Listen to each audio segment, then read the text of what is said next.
बिस्मिल्लाहिर्रहमानिर्रहीम। अस्सलामु अलैकुम एवरीवन। उम्मीद है आप सब खैरियत से होंगे। इस वीडियो के अंदर हम फ्रेज़ेस को डिस्कस करने लगे हैं।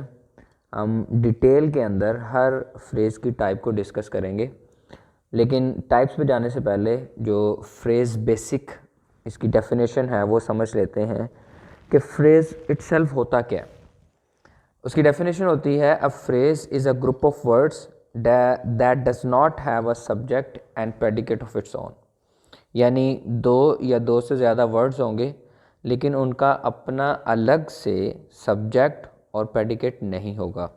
यानी या तो वो अकेला सब्जेक्ट बन रहा होगा या वो किसी को डिफ़ाइन कर रहा होगा, लेकिन ये नहीं होगा कि वो एक फ्रेज़ जो ग्रुप ऑफ वर्ड्स है वो इटसेल्फ सब्जेक्ट और प्रेडिकेट रखता हो। तो ये इसकी डेफिनेशन होगी, बड़ी इजी सी है। आप इसको ज़रा गौर से समझेंगे तो आपको बड़ी आसानी से समझ आ जाएगी। नीचे एग्जांपल्स मौजूद हैं। पहली है a small cat in the middle at midnight. ये तीनों एग्जांपल्स में आप देख सकते हैं कि यहाँ पे हमारे पास प्रेडिकेट यानी कि वर्ब नहीं है। अच्छा, दूसरे अल्फाज में फ्रेज़ की ये भी डेफिनेशन की जाती है कि फ्रेज़ वो ग्रुप ऑफ वर्ड्स होता है जिसके अंदर फिनाइट वर्ब नहीं होती, यानी मेन वर्ब जिसको आप कह सकते हैं, एक्शन वर्ब या मेन वर्ब कोई भी वो नहीं होती, उसको भी फ्रेज़ कहते हैं। तो वो भी ठीक है, ये भी ठीक है। ये रैनन मार्टिन और बड़ी बुक्स वाली डेफिनेशन है जो हमारे पास यूज़ होती है कि इसका सब्जेक्ट और प्रेडिकेट नहीं होता। अब चलते हैं इसकी टाइप्स की तरफ।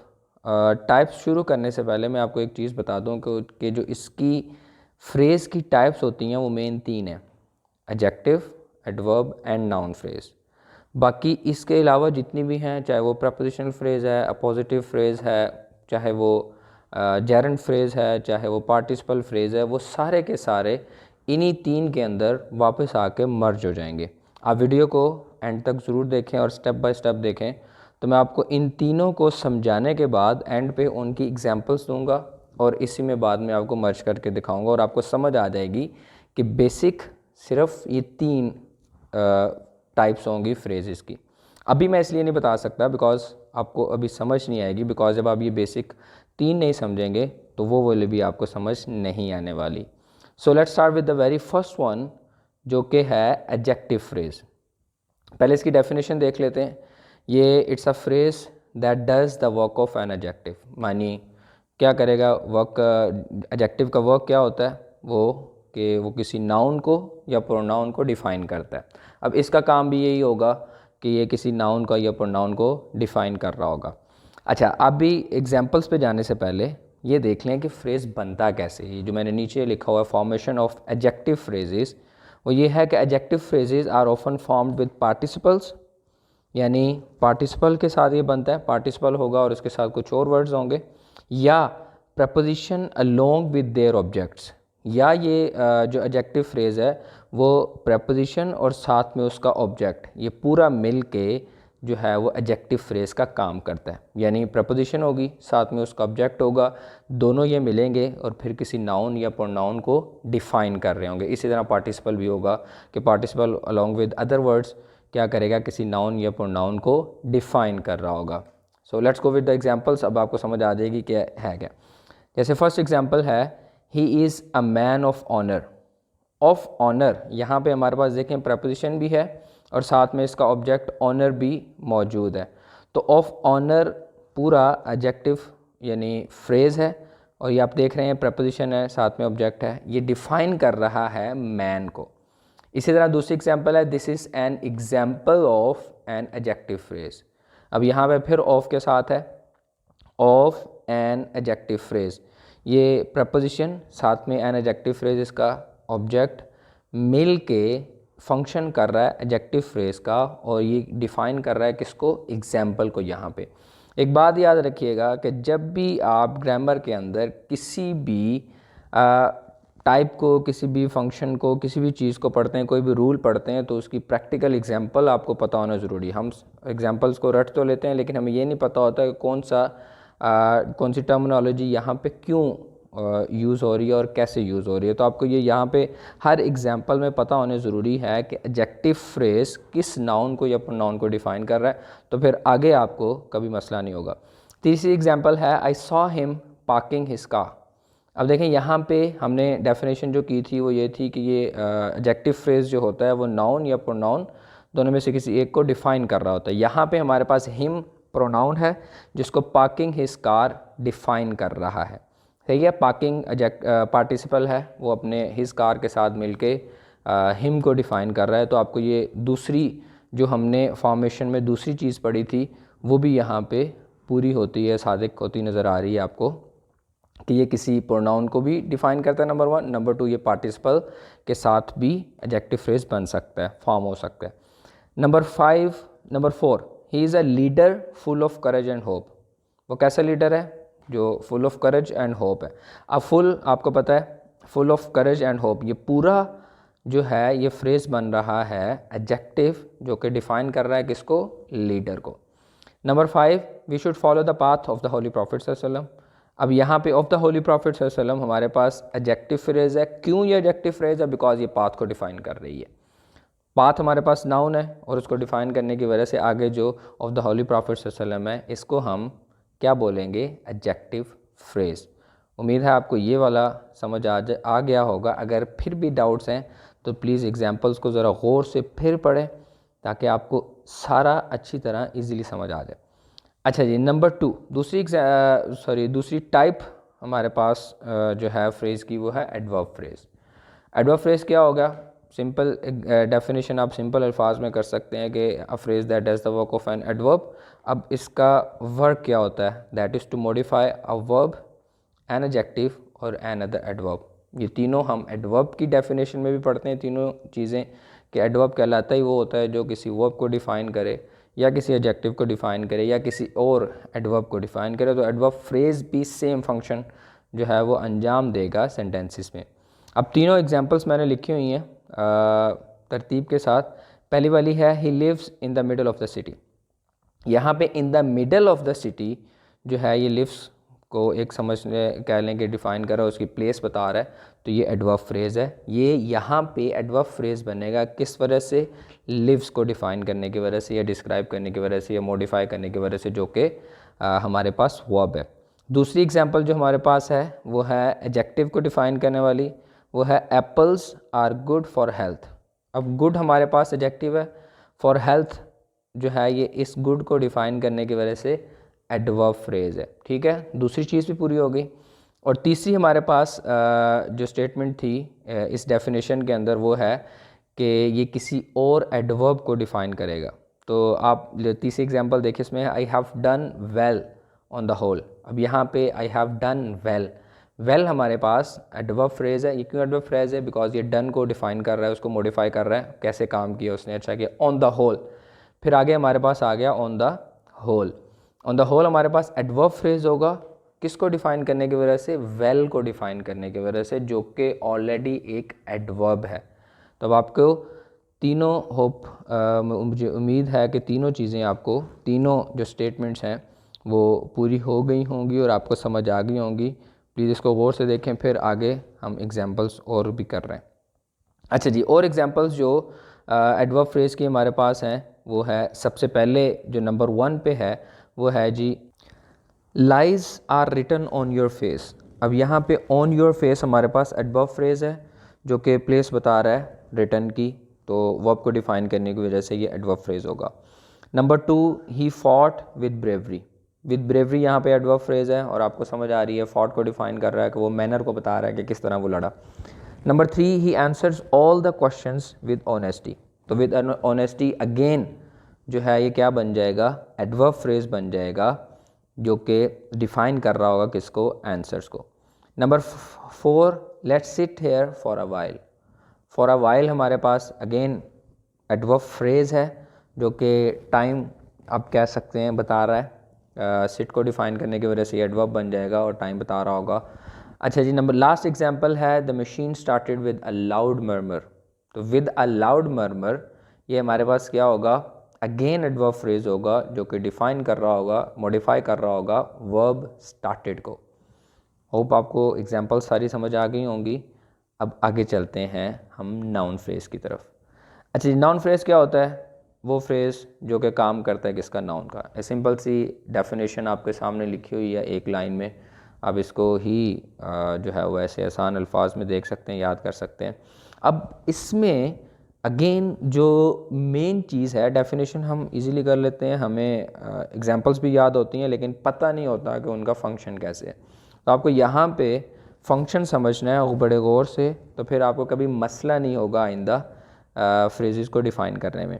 अच्छा जी, इसके जो फंक्शंस हैं उनमें सबसे पहला ये है कि नाउन फ्रेज़ एक सेंटेंस के अंदर या तो सब्जेक्ट बन सकता है, या कभी ऑब्जेक्ट बनेगा, या कॉम्प्लीमेंट के तौर पे भी यूज़ हो सकते हैं। अब मैं आपको तीनों की एग्जांपल्स देता हूँ, तीनों आपको एग्जांपल्स में जब हम यूज़ करेंगे तो वो समझ आ जाएगी। जैसे फर्स्ट एग्जांपल है हमारे पास, एज अ सब्जेक्ट की दो एग्जांपल्स हैं हमारी पहली, उसमें पहली है this black car belongs to me. यहाँ पे दिस ब्लैक कार ये हमारे पास सब्जेक्ट है। जब ये सब्जेक्ट का फंक्शन कर रहा है तो हम इसको आंखें बंद करके बोल देंगे कि it's a noun phrase. Belongs हमारे पास वर्ब है, यहाँ से प्रेडिकेट स्टार और आपको पता है प्रेडिकेट से पहले जितना होता है वो नॉर्मली सब्जेक्ट होता है।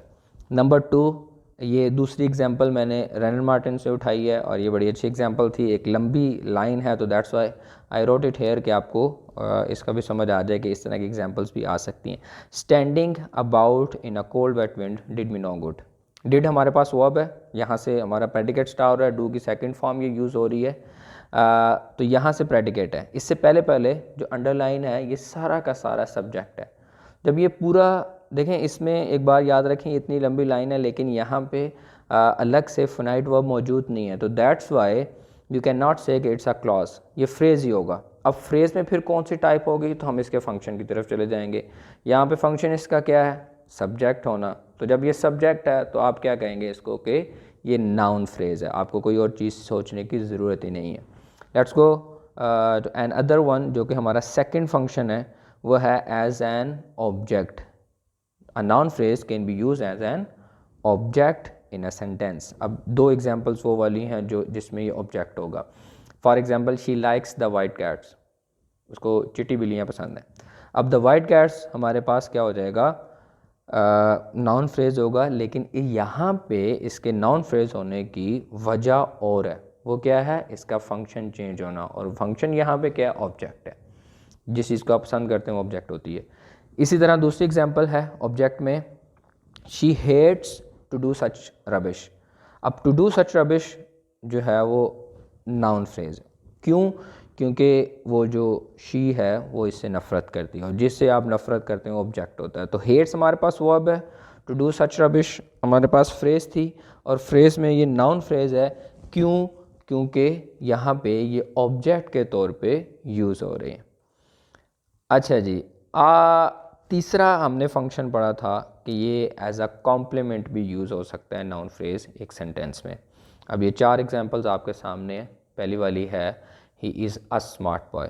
तो अ स्मार्ट बॉय हमारे पास कॉम्प्लीमेंट है, जो कि क्या कर रहा है, सेंटेंस को कंप्लीट कर रहा है। आपको पता है इसके स्पेलिंग भी COMPLEMENT वाले होते हैं, और इसका मतलब क्या होता है, कंप्लीट करना। यहाँ पे कॉम्प्लीमेंट जो होता है वो नॉर्मली सेंस को और सेंटेंस को कंप्लीट करने के लिए, या सब्जेक्ट ऑब्जेक्ट की सेंस को कंप्लीट करने के लिए यूज़ होता है, तो इसलिए इसको हम क्या बोलते हैं, कॉम्प्लीमेंट बोलते हैं। अच्छा जी, he is a smart boy, smart player sorry. तो अ स्मार्ट प्लेयर हमारे पास क्या हो जाएगा, कॉम्प्लीमेंट। जब ये एज अ कॉम्प्लीमेंट है तो नाउन फ्रेज है। Number 2, she is an elegant lady. तो एन एलिगेंट लेडी अगेन हमारे पास उससे मिलता जुलता, ये सेम, कोई ज़्यादा डिफरेंट नहीं है, तो ये भी कॉम्प्लीमेंट है, तो इसलिए नाउन फ्रेज है। नंबर 3 हमारे पास है life is not a bed of roses. A bed of roses by the way idiom भी है, एक्सप्रेशन है जो यूज़ होता है इंग्लिश में। तो लेकिन यहाँ पे अ बेड ऑफ रोजेज़ हम इसको क्या बोलेंगे, नाउन फ्रेज, क्योंकि अगेन ये कॉम्प्लीमेंट है। अच्छा जी, लास्ट ये जो एग्जांपल है इसमें याद रखिएगा कि ये कॉम्प्लीमेंट तो है, लेकिन ये कॉम्प्लीमेंट किसका बनेगा, अली का। उसको वो जो है फर्दर डिस्क्राइब करने के लिए, ये कंप्लीट करने के लिए यूज़ हो रहा है। तो ये थोड़ा सा डिफरेंट कॉम्प्लीमेंट है, लेकिन है कॉम्प्लीमेंट ही, बस ऊपर वाले सब्जेक्ट आप कह सकते हैं और नीचे वाला ऑब्जेक्ट है। I consider Ali my favourite leader. Ali को क्या कंसिडर करता है, अपना फेवरेट लीडर। तो यहाँ पे माई फेवरेट लीडर कॉम्प्लीमेंट है अगेन, तो इसको भी हम क्या बोलेंगे कि ये नाउन फ्रेज है। अच्छा, अब आपको उम्मीद है ये तीनों मेन जो टाइप्स मैं आपको शुरू में बता रहा था कि ये हैं वो समझ आ गई होंगी। अब इन तीनों को मास्टर करने के बाद मैं आपको बाकी समझाता हूँ, वो बाकी जितनी भी आगे आएंगी या जितनी भी आप सुनते हो वो इन्हीं के अंदर मर्ज हो जाएंगी। पहली है हमारे पास जेरेंड फ्रेज़। अच्छा, जेरेंड फ्रेज़ क्या होती है? अब मैं इनके सिर्फ फंक्शन आपको बता रहा हूँ ताकि आपको समझ आ जाए कि आपने इनको कहाँ पे रखना है और कहाँ पे इनको यूज़ करेंगे। आपको एक और बात बता दूँ, आई डोंट नो मैंने शुरू में इसको बताया या नहीं बताया, जितनी भी अच्छी अच्छी बड़ी बड़ी बुक्स ग्रामर की हैं उनमें नॉर्मली इन तीनों को डिस्कस किया जाता है जो भी हम अभी तक कर चुके हैं, यानी नाउन फ्रेज़, एडवर्ब फ्रेज़ और एडजेक्टिव फ्रेज़। बाकी जो होती हैं उनको वो नहीं किया जाता, उनकी एग्जांपल्स देते हैं और इन्हीं के अंदर जो है वो इन एग्जांपल्स को दे दिया जाता है। तो आप ये देख लेंगे, ये कुछ एग्जांपल्स वहाँ से भी हैं कुछ बुक से, तो आपको नज़र आएगा कि ये कोई नाउन में जो होगी किसी कोई आगे एग्जांपल आ जाएगी जो एडजेक्टिव फ्रेज़ की एक्सरसाइज में आ रही है, तो वहाँ पे आपको मिल जाएंगी। अच्छा जी, जेरेंड फ्रेज़, अब इनके फंक्शन पढ़ लेते हैं तो आपको ईजिली समझ आ जाएगा कि है क्या। Number 1, gerund phrase. Gerund phrase कैसे फंक्शन करता है? It works as a noun phrase. For example, I enjoy playing cricket. अब मैं आपको पहले ये समझा दूं कि यहाँ पे ये नाउन फ्रेज़ का फंक्शन कैसे कर रहा है। देखें, जेरेंड आपने पढ़ा होगा कि जेरेंड क्या होता है, वो उसके भी वो नाउन की तरह फंक्शन करता है और विद आईएनजी जब नाउन का फंक्शन करे तो उसमें एक जो हम डिटेल पढ़ते हैं वो क्या होता है कि ये ऑब्जेक्ट के तौर पे यूज़ होता है। बाकी मैं एक डिटेल वीडियो इस पे बना के डाल दूंगा अपने इस चैनल पे, आप जेरेंड को इजीली समझ सकते हैं। इसके 5, 6, 7 जो फंक्शन है वो आप गौर से देखेंगे तो आपको जेरेंड का भी जेरेंड और पार्टिसिपल में फ़र्क करना भी आ जाएगा। लेकिन अभी के लिए जो यहाँ पे हमें ज़रूरी है वो ये है कि यहाँ पे ये ऑब्जेक्ट बन रहा है। अब प्लेइंग क्रिकेट, एक वर्ड प्लेइंग है, एक वर्ड तो है नहीं, ये 2 वर्ड हैं, क्रिकेट भी है, तो ये इसको हम क्या बोलेंगे? जेरेंड फ्रेज़ है। अब आपने पीछे नाउन फ्रेज़ का एक फंक्शन पढ़ा है अभी कि वो एज एन ऑब्जेक्ट सेंटेंस में फंक्शन करता है। ये भी ऑब्जेक्ट के तौर पे जिस चीज़ को आप इन्जॉय करते हैं वो क्या होती है? ऑब्जेक्ट बनती है आपकी। तो उसने कहा आई एन्जॉय प्लेइंग क्रिकेट, तो प्लेइंग क्रिकेट यहाँ पे क्या बन जाएगा? नाउन फ्रेज़ बन जाएगा सीधा सीधा। ठीक है, तो जेरेंड फ्रेज़ सब्जेक्ट के तौर पे भी, ऑब्जेक्ट के तौर पे या कॉम्प्लीमेंट कोई भी आ जाए आपके पास तो वो बनेगा कहाँ पे? जो वो चला जाएगा, वो नाउन फ्रेज़ में चला जाएगा। अच्छा जी, दूसरा हमारे पास एक ये जो यूज़ होती है phrase, participle phrase. Participle phrase क्या फंक्शन करेगी? It usually describes a noun और प्रोनाउन इन अ सेंटेंस, मतलब एडजेक्टिव का काम करती है पार्टिसिपल फ्रेज़। जो पार्टिसिपल होता ही एडजेक्टिव है, वो मतलब किसी नाउन या प्रोनाउन को डिफ़ाइन करने के लिए होता है, तो पार्टिसिपल फ्रेज़ भी आपको पता है फिर उसी तरह फंक्शन करेगी। तो इसकी एग्जांपल है singing a happy tune the birds woke me up. अब परिंदों ने कहता मुझे उठाया, कैसे? गाना गाते हुए। अब ये जो सिंगिंग हैप्पी ट्यून है ये डिफ़ाइन कर रहा है बर्ड्स को, तो जब ये डिफ़ाइन कर रहा है उनको तो हम इसको किस में ले जाएंगे? एडजेक्टिव में ले जाएंगे। यहाँ पे इसको अलग से रखने की ज़रूरत नहीं है। अच्छा जी, आगे चलते हैं। Prepositional phrase, that is the most important one. ये बहुत ज़्यादा लोग जो हैं वो यूज़ करते हैं और इसको समझते हैं कि शायद इसकी अलग से कोई हैसियत है, ऐसा नहीं है। जो प्रपोजिशनल फ्रेज़ होती है वो या तो एडजेक्टिव फ्रेज़ में होती है, एडजेक्टिव फ्रेज़ का फंक्शन करेगी, या एडवर्ब फ्रेज़ का। पीछे अगर आप वीडियो को पॉज करके पीछे जाएंगे तो एडवर्ब फ्रेज़ की, एडजेक्टिव फ्रेज़ की आप जो एग्जांपल देखेंगे मेरी 95% वो वाली हैं जो स्टार्ट ही किससे हो रही हैं? प्रपोजिशनल फ्रेज़ से हो रही हैं, जैसे यहाँ पर है। तो वो अब आपने इसको देखना है कि हम इसको किस में लेकर जाएं। फिर क्वेश्चन बहुत यहाँ पे जो है वो रेज़ होगा कि हमें कैसे पता चलेगा कि इसको एडजेक्टिव फ्रेज़ बनाना है या एडवर्ब फ्रेज़ बनाना है। तो मेरे भाई आप क्या करेंगे? गौर से एग्जांपल पढ़ेंगे, अच्छे से दिमाग लड़ाएंगे, आपको समझ आ जाएगा या तो वो किसी नाउन को डिफ़ाइन कर रहा होगा या किसी वर्ब को, या इस तरह जो हम एडवर्ब फ्रेज़ का पढ़ चुके हैं। तो आपको गौर से देखना है, फिर आपको समझ आ जाएगी। जैसे पहली एग्जांपल है, हमने कहा it works either an adjective phrase as Aslam is a man without friends. तो विदाउट फ्रेंड्स जो है हमारे पास, विदाउट आपको पता है प्रपोजिशन और फ्रेंड्स नाउन है, तो विदाउट फ्रेंड्स ये है मैन को यहाँ पे डिफ़ाइन कर रहा है। तो जब मैन को, ये नाउन को डिफ़ाइन कर रहा है तो इसको हम क्या बोलेंगे? ज़ाहिर बात है प्रपोजिशन का तो ये काम नहीं है, तो इसको हम ले जाएंगे एडजेक्टिव फ्रेज़ के अंदर। ठीक है, और दूसरा हमारे पास है एडवर्ब फ्रेज़। एडवर्ब फ्रेज़ यानी दूसरा इसका फंक्शन प्रपोजिशन का क्या होता है? Nobody can live on the moon. On the moon ये प्लेस को डिफ़ाइन कर रहा है और प्लेस को बता रहा है और लिव को डिफ़ाइन कर रहा है, मॉडिफाई कर रहा है, तो ये एडवर्ब फ्रेज़ बन जाएगा। यहाँ पर भी आप देख सकते हैं कि ऑन हमारे पास प्रपोजिशन है, कहने को तो लोग शायद बहुत सारे इसको प्रपोजिशनल फ्रेज़ कह दें, लेकिन नहीं। जब आप इसको सेंटेंस में लेकर आएंगे तो आप क्या बोलेंगे, it's an adverb phrase because it is telling you और डिस्क्राइबिंग द प्लेस, और डिफ़ाइन किसको मॉडिफाई कर रहा है, लिव को। अब आपको ये समझ आ गई होगी, इसको गौर से देखिएगा, आपको अलग से अगेन बता रहा हूँ प्रपोजिशनल फ्रेजेस निकालने की ज़रूरत नहीं है। अच्छा जी, last one you can say है हमारे पास अपोजिटिव फ्रेज। अपोजिटिव नाउन आपने पढ़ा होगा, वो क्या होता है, जो पैरेलल में यूज़ होता है just to describe another noun, वही हमारे पास फ्रेज़ आ जाता है, यानी एक से ज़्यादा वर्ड्स हैं, वो अकेला नाउन भी हो सकता है। यहाँ फ्रेज़ में क्या होगा, सिर्फ ये फ़र्क होगा कि एक से ज़्यादा वर्ड्स होंगे, दो या दो से ज़्यादा। अब आपको पता है जब अपोजिटिव है और वो होता ही नाउन है, उसका काम ही फर्दर जस्ट इसको मैंने डिस्क्राइब करना होता है, एक्सप्लेन करना होता है किसी नाउन को, तो ये फंक्शन फिर यहाँ पे क्या करेगा, it works as a noun phrase. Simple सी बात। अगेन ये किस में चला गया, नाउन फ्रेज में चला गया। तो आप एग्जाम्पल इसकी देख सकते हैं, the family dog Jessica jumped up from the door step. ये मैंने फर्स्ट ईयर की बुक से एग्जांपल ली है, इट्स कंट्री फॉर मी हमारे पास एक चैप्टर है, वहाँ से उठाया। अच्छा, द फैमिली डॉग डिफ़ाइन कर रहा है, डिफ़ाइन नहीं कह सकते, एक्सप्लेन कर रहा है या डिस्क्राइब कर रहा है जेसिका को, तो अपोजिटिव फ्रेज़ है, इसलिए नाउन का काम करेगा।